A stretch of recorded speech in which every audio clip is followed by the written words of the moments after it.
What you see here is a car radio from 1937, medium wave broadcast band, and we're going to show you this radio in terms of performance and what's inside.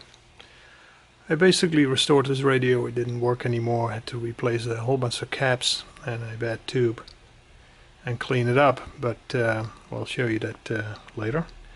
This radio was developed for a Buick, the 1937 Buick. If you Google it on YouTube, you can see it. It is a beautiful car, and there are even pictures of the interior where you can see the radio. The only thing that was visible in the radio was this dial, and of course the speaker grill, which is not here. This radio has an integrated speaker. That's kind of interesting. It is an electrodynamic speaker with a powered magnet. It has a field winding to keep the speaker magnet powered. It draws a hefty 1.2 amps, just that, but that's the way they did it in those days. I guess permanent magnets were not strong enough. This radio was made by United Motors, I think. At least that's what it says here in this leaflet, in this schematic diagram. And I don't know exactly who made that. Might have been Delco. But it is a pretty traditional design. It has an RF stage mixer tube, IF stages, and a detector and two audio amplifier tubes, and of course a mechanical vibrator, which was replaced for the solid state one. Tubes 6K7, 6A7, the 6D6, 85, 76, and a 6A6 power triode. It's a balanced Class B output. It works on 6 volts, so the current is pretty high. I'll show you that. We have the radio at 6.6. This is to compensate for the losses in the power cables. The radio itself sees 6 volt. If I turn it on, this is just the filaments and the speaker field winding. Once it warms up, it will go all the way up to 7 amps. Let's see what it does.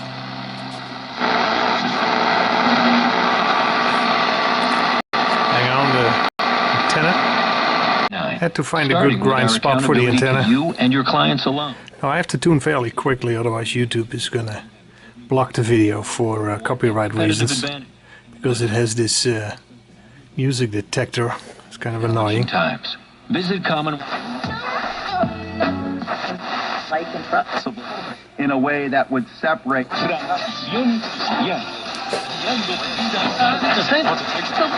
Best funeral home. Call them at 941. Bring people back to the full. Ask Bloomberg. It's 7,900.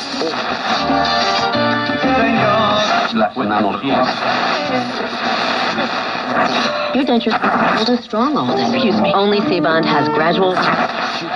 Constituye uno de los objetivos de la I'm not being critical again. Precisamente en el año en el cual se ingredients that are perfectly portioned. Minutes or less. And for a limited time, Ordering the half-blood fresh prince or whatever he is. I'm not doing that either. Whether you owe 10. Hiram, I want to bring in Pat.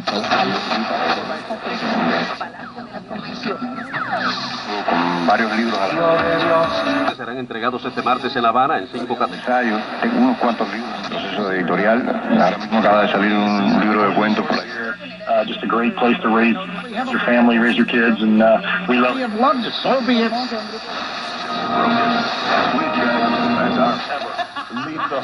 That's for while it lasts. Advanced Auto Parts, where oil is priced like it should be. Jim, pienso yo que Hiram, Pat's got a point. There's nothing in the... You see, his radio works remarkably well. There is complete absence of image frequencies. You know, that's that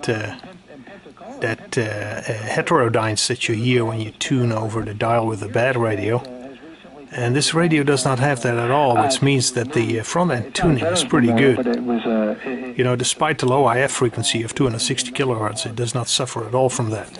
The sensitivity is excellent. The sound actually is great. You know, you think to yourself, people in the 30s, they must have had terrible sound coming from their car speakers. That's not true at all. The speaker, it's a fairly large speaker. It works great.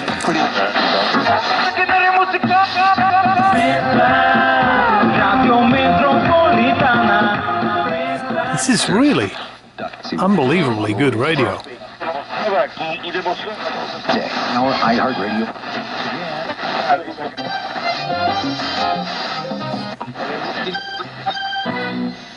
When Dr. Sebring appeared, now you're probably sitting here and thinking this thing really looks ridiculous. A big brown box. But like I said, most of this would not be visible. This would be the angle in which the car would be mounted the radio would be mounted in the car, sloping down. So this would be more or less horizontal. This is the only thing that would be visible, plus the knobs obviously. There would be a grill here.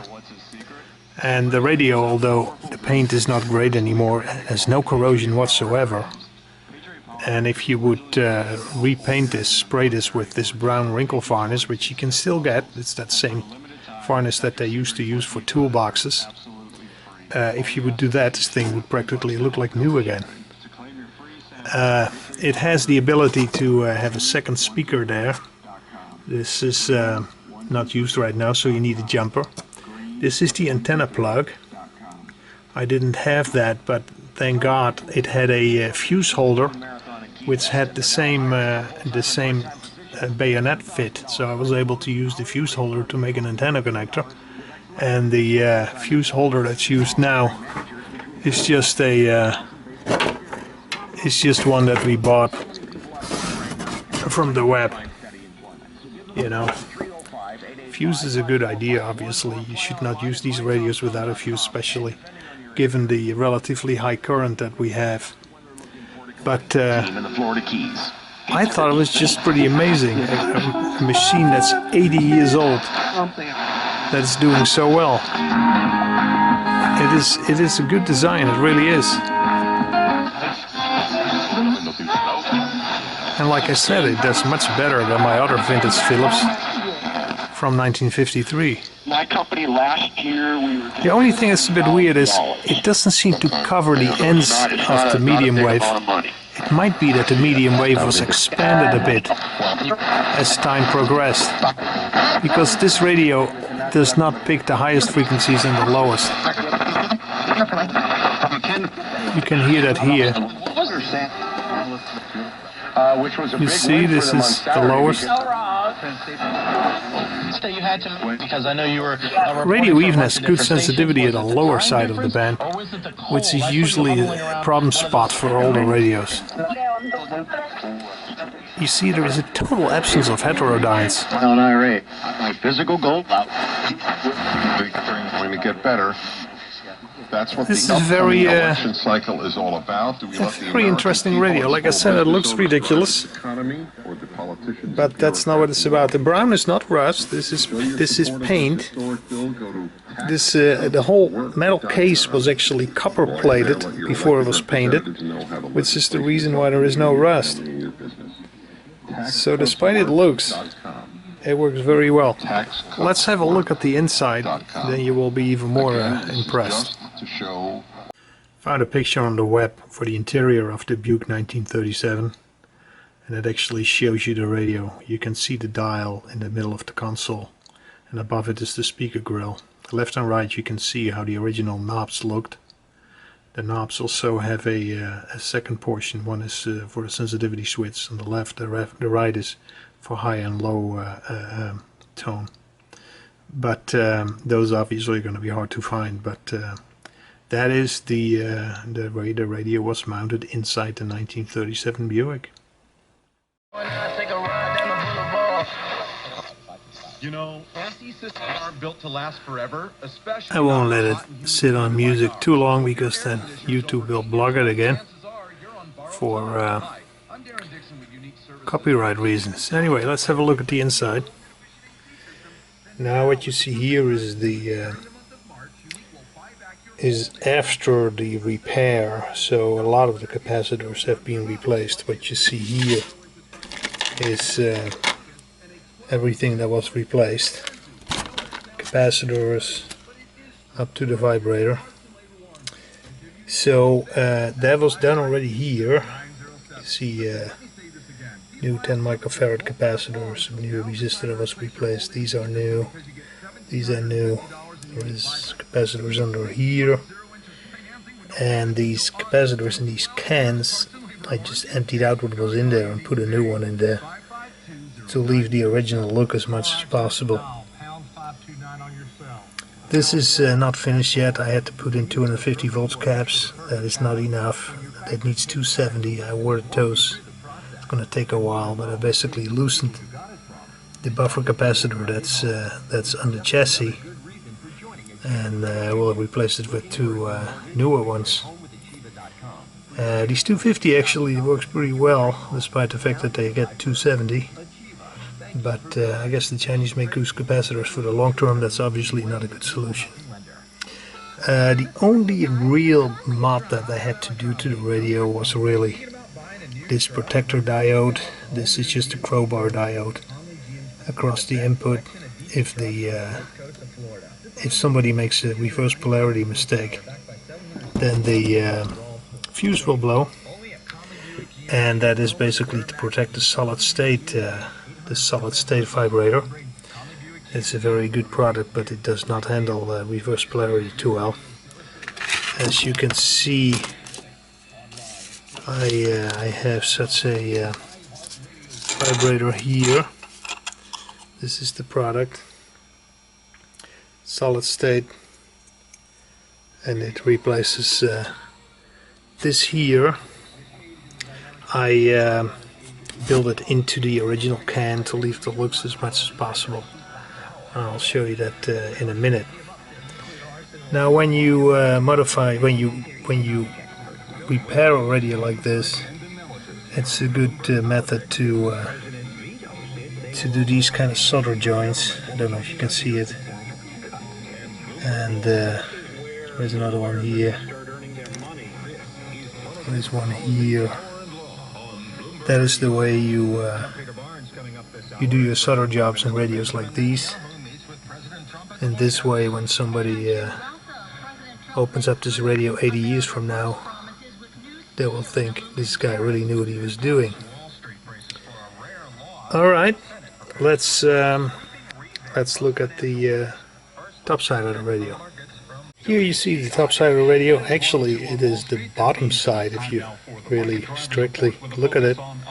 As you can see, it is upside down now. The radio was mounted inside the car, upside down. This is the output transformer for the audio. This is the power transformer. There is also a capacitor in there that you can't see right now. This is the vibrator. This is the filter cap. Like I said, don't use that anymore, but we leave it in there for authenticity. This is the power tube. It's a 6A6 triode, power triode, and it can give off 10 watts, albeit at 8% harmonic distortion, but it's a pretty powerful tube. This is the driver tube with triode. This is the another driver triode plus two diodes for the detection. It is the 85, tube number 85. Here we see a 66 tube, which is the IF amplifier. This tube is a 6A7. It is the mixer and oscillator. And here we see the RF amp, the 6K7. That was actually the only tube that was bad in this radio.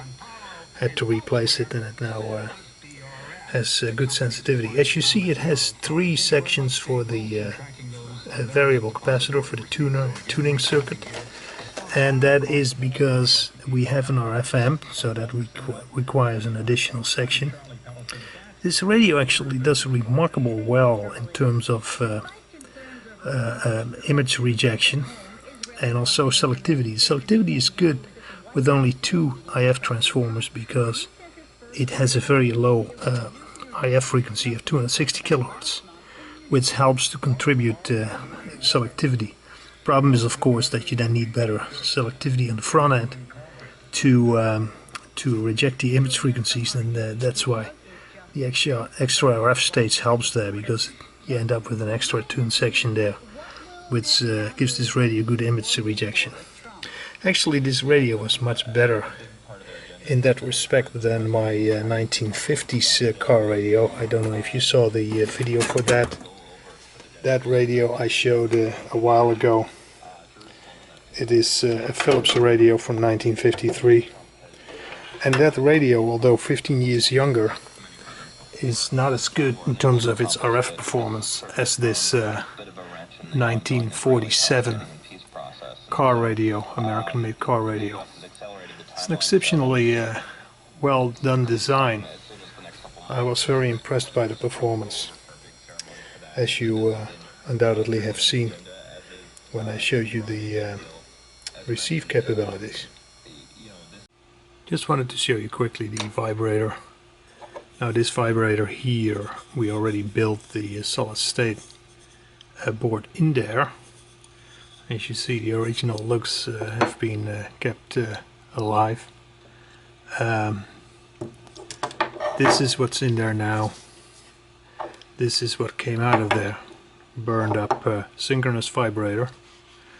And this was the protective rubber that was used. You know, it's funny, I've seen many radios from the 50s, military radios, where they use foam to keep things in place, and that foam always goes bad.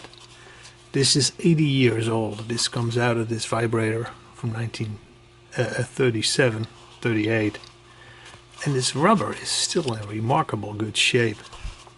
It is some kind of silicone rubber, which is must have been pretty fancy for 1937. And 80 years later, this stuff is still in excellent shape, so I don't understand why that wasn't used later. But in any case, they did something right in those days. So that's the vibrator section. Solid state will last forever. Alright, that's it. The radio for the Buick 1937. In case you want to look it up, it is in rider. It is the 980534 model, and 535, which was the only difference, was an extra speaker. And it works very well. I really encourage you to look up the car as well, 1937, 1938 Buick. I think it was model year 1937, and that is really a gorgeous car. And if you restore a car like that, it should have the original radio, not some modern thing that doesn't look great in a car like that. So 81 years old, still works great. Needed some care, but it was worth it. Thank you for watching this video.